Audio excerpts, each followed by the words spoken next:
আমার কথা শুনবার জন্য আপনাদের স্বাগত জানাই। বাংলাদেশ এক ক্রান্তিকালের মধ্য দিয়ে যাচ্ছে এবং বাংলাদেশের নিরাপত্তা নিয়ে যথেষ্ট উদ্বেগের কারণ রয়েছে।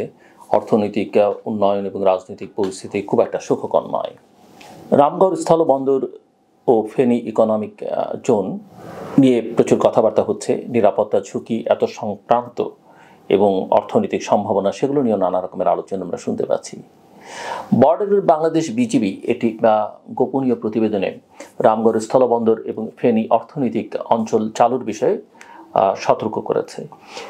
বিজিবির মতে এই দু স্থাপনা চালু হলে পার্বত্য চট্টগ্রামে বিচ্ছিন্নতাবাদী ও সন্ত্রাসীদের গতিবিধি বাড়তে পারে, যা দেশের নিরাপত্তার জন্য হুমকি হতে পারে। এছাড়া চট্টগ্রাম বন্দরের উপর অতিরিক্ত চাপ তৈরি হবে এবং ফেনী চট্টগ্রাম মহাসড়কে যানবাহনের সংখ্যা বেড়ে যাবে। বিজিবির এই প্রতিবেদন নিঃসন্দেহে চিন্তার খোরাক যোগাবে অনেকের জন্য। এবং ওই প্রতিবেদনে ভারতের সাবরুম স্থলবন্দরের উন্নত অবকাঠামোর কথাও উল্লেখ করা হয়েছে, যেখানে রেল লাইন ও হাইওয়ে সংযোগ রয়েছে। এতে বলা হয়েছে যে রামগড় স্থলবন্দর চালু হলে ভারত তুলনামূলকভাবে বেশি সুবিধা পাবে। সেই সঙ্গে বাংলাদেশ ভারত চুক্তি পর্যালোচনা করবার পরামর্শ দেওয়া হয়েছে, যাতে রামগড় সাবরুম রুট অন্তর্ভুক্ত না হয়। স্থলবন্দর নির্মাণে সরকারের বিপুল বিনিয়োগ হয়েছে, একথা আমরা সবাই জানি, এবং যার মধ্যে রামগড়ে আন্তর্জাতিক যাত্রী টার্মিনাল, সীমানা প্রাচীর, অফিস ভবন এবং মহাসড়ক উন্নয়ন প্রকল্প অন্তর্ভুক্ত। তবে নিরাপত্তা ঝুঁকির কারণে এই প্রকল্পের ভবিষ্যৎ অনিশ্চিত হয়ে পড়েছে এবং সেটা মূলত ওই যে বিজিবির যে প্রতিবেদন সেটার উপরে নির্ভর করে বলা যেতে পারে যে এই নিরাপত্তা ঝুঁকির ইস্যুটি সামনে চলে এসেছে। অন্যদিকে আমরা লক্ষ্য করছি যে হিজবুত তাহরিরের তৎপরতা, যেটাও বাংলাদেশের নিরাপত্তার সঙ্গে সংশ্লিষ্ট এবং সাম্প্রতিককালের ঘটনাগুলি আপনাদের সকলেরই চোখে পড়েছে যে বাংলাদেশে নিষিদ্ধ ঘোষিত সন্ত্রাসী সংগঠন হিজবুত তাহরির 7 মার্চে ঢাকায় মার্চ ফর খেলাফত কর্মসূচি পালন করেছে, যা আইনশৃঙ্খলা বাহিনীর ব্যর্থতাকে প্রকাশ করেছে। ঢাকা মেট্রোপলিটন পুলিশ ডিএমপি দাবি করেছে যে তাদের কাছে এমন সংগঠনের তৎপরতা নজরদারির জন্য পর্যাপ্ত গোয়েন্দা সক্ষমতা নেই। পুলিশ সমাবেশ ঠেকাতে দেরি করেছিল, যার ফলে সংগঠনটি শহরের বিভিন্ন জায়গায় প্রচারণা চালাতে পেরেছে। এই ঘটনায় এখন পর্যন্ত আমরা যেটুকু খবর পেয়েছি যে 36 জনকে গ্রেপ্তার করা হয়েছে এবং তাদের বিরুদ্ধে সন্ত্রাস দমন আইনে মামলা করা হয়েছে। তবে বিশ্লেষকদের মতে আইনশৃঙ্খলা বাহিনী যদি আগেই সতর্ক থাকতো তাহলে সংগঠনটি প্রকাশ্যে আসবার সুযোগ থাকতো না। এবং এই ঘটনার মধ্যে আরও অনেক কিছু আমরা দেখেছি যে একজন উপদেষ্টাও জড়িয়ে পড়েছেন একজনকে পুলিশ থেকে ছুটিয়ে নেবার ক্ষেত্রে। এর সঙ্গে আরও একটি বিষয় আমরা আলোচনা করতে পারি, সেটা হচ্ছে জাতিসংঘ এবং বাংলাদেশ সেনাবাহিনীর ভূমিকা। আমরা অনেকেই জানি যে 2007-এ যখন জরুরি অবস্থা জারি হয় তখন জাতিসংঘ থেকে একটি চিঠি দেওয়া হয়েছিল বাংলাদেশের সেনাবাহিনীকে যে তারা যদি ভূমিকা না রাখে তাহলে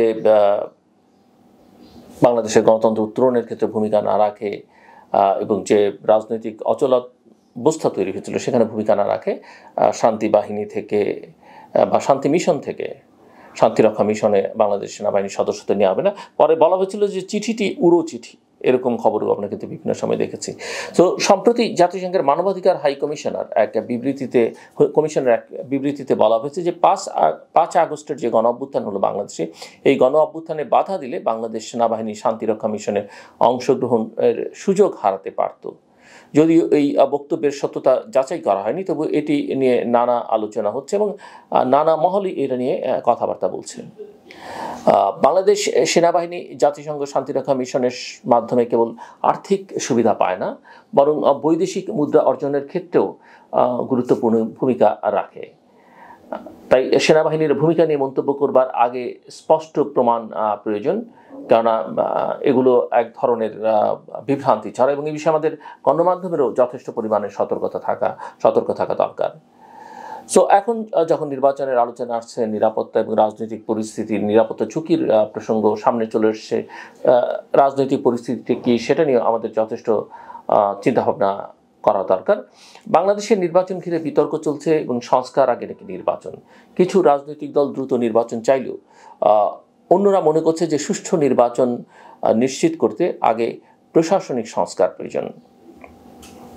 এদিকে আমরা লক্ষ্য করছি যে আইন শৃঙ্খলা পরিস্থিতির অবনতি ঘটেছে। রাজনৈতিক দলগুলোর অভ্যন্তরীণ মতবিরোধ এবং নিরাপত্তা ঝুঁকির কারণে নির্বাচন প্রক্রিয়া অনিশ্চয়তার মুখে পড়েছে। বিশেষ করে স্থানীয় সরকার নির্বাচনের আগে জাতীয় নির্বাচন করা হবে কিনা সে বিষয়ে বিভক্তি দেখা যাচ্ছে। সরকার অবশ্যই চাইছে স্থানীয় সরকার নির্বাচন আগে করতে, অন্তত স্থানীয় সরকার উপদেষ্টার কথা সেটা আমরা বহুবার দেখেছি। জনগণের মধ্যে এক জরিপে দেখা গেছে যে শতকরা 65% মানুষ স্থানীয় সরকার নির্বাচন আগে চান। তবে রাজনৈতিক দলগুলো নিজেদের স্বার্থ অনুযায়ী অবস্থান নিচ্ছে। তবে ওই জরিপ নিয়েও কিন্তু কেউ প্রশ্ন তুলে তুলতে পারেন যে কারা করেছে, কোন উদ্দেশ্যে ওই জরিপ এবং জরিপটি যথাযথ কিনা। সরকারের উচিত অবিলম্বে নির্বাচন কমিশন ও আইন শৃঙ্খলা বাহিনীর সংস্কার নিশ্চিত করা, যাতে ভবিষ্যতে নির্বাচন নিরপেক্ষভাবে আয়োজন করা সম্ভব হয়।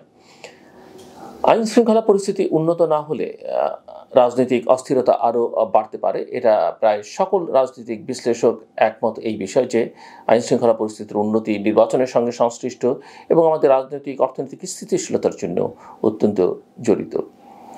বর্তমানে বাংলাদেশের নিরাপত্তা, অর্থনৈতিক উন্নয়ন এবং রাজনৈতিক স্থিতিশীলতা একটি অত্যন্ত গুরুত্বপূর্ণ সন্ধিক্ষণে রয়েছে। রামগড় স্থলবন্দর এবং ফেনী অর্থনৈতিক অঞ্চলের ভবিষ্যৎ নিয়ে নিরাপত্তা সংস্থাগুলোর উদ্বেগ এবং সরকারের যে বিনিয়োগের বাস্তবতা পরস্পর বিরোধী একটা অবস্থানে রয়েছে বলে অনেকের কাছে মনে হয়। হিজবুত তাহরিরের মতো সংগঠনগুলোর তৎপরতা আইন শৃঙ্খলা ব্যবস্থার দুর্বলতা তুলে ধরেছে, আইন শৃঙ্খলা রক্ষাকারী বাহিনীর দুর্বলতা তুলে ধরেছে। সরকারের কারো কারো ভূমিকা নিয়ে প্রশ্ন উঠেছে, যা ভবিষ্যতে আরও বড় হুমকি হতে পারে। জাতিসংঘের বক্তব্য এবং সেনাবাহিনীর ভূমিকা নিয়ে যে বিতর্ক সেটা আমরা দেখলাম এবং একই সঙ্গে রাজনৈতিক দলগুলোর মধ্যে নির্বাচন এবং সংস্কার নিয়ে মতানৈক্য দেশকে আরও অনিশ্চিত পরিস্থিতিকে ঠেলে দিচ্ছে।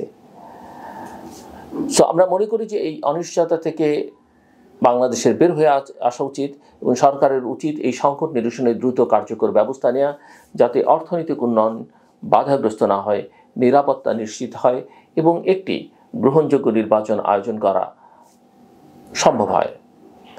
সব মিলিয়ে একথা পরিষ্কারভাবে বলা যায় যে সরকার যে অবস্থায় দাঁড়িয়ে আছে তাতে একটি অবাধ, সুষ্ঠু, অংশগ্রহণমূলক, গ্রহণযোগ্য নির্বাচনের কোনো বিকল্প বাংলাদেশের সামনে নেই এবং সেই নির্বাচন যত দ্রুত হবে তত বাংলাদেশের জন্য কল্যাণকর, বাংলাদেশের অর্থনীতির জন্য কল্যাণকর, বাংলাদেশের জাতীয় নিরাপত্তার জন্য কল্যাণকর।